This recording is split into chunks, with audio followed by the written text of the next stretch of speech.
गोकुल की शांत रात में एक अजीब सी हलचल थी। चांदनी रात में एक औरत का साया धीरे धीरे यशोदा मैया के घर की तरफ बढ़ रहा था। ये कोई साधारण औरत नहीं थी।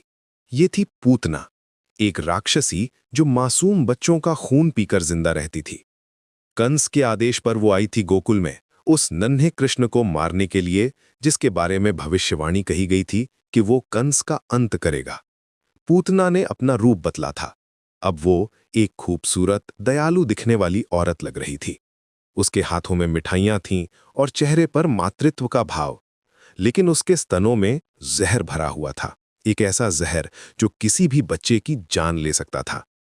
वो जानती थी कि अगर कृष्ण उसका दूध पी लेगा तो उसका काम हो जाएगा। यशोदा मैया के घर पहुंचकर पूतना ने बड़ी मिठास से कहा, बहन, मैं पास के गांव से आई हूं। सुना है तुम्हारा बेटा बहुत प्यारा है, क्या मैं उसे देख सकती हूं? यशोदा मैया का सरल हृदय था। उन्होंने तुरंत पूतना को अंदर बुला लिया। नन्हा कृष्ण पालने में सो रहा था। उसके चेहरे पर एक मुस्कान थी, जैसे वो किसी मधुर सपने में खोया गया हो। पूतना ने कृष्ण को गोद में उठाया। उसके मन में खुशी थी कि आज उसका मिशन पूरा हो जाएगा।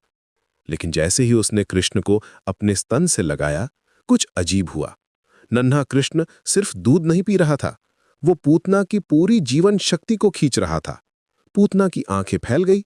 वो समझ गई कि ये कोई साधारण बच्चा नहीं। पूतना ने कृष्ण को अपने से दूर करने की कोशिश की, लेकिन नन्हे हाथ उसे इतनी मजबूती से पकड़े हुए थे कि वो हिल भी नहीं सकती थी। धीरे धीरे उसका असली रूप सामने आने लगा।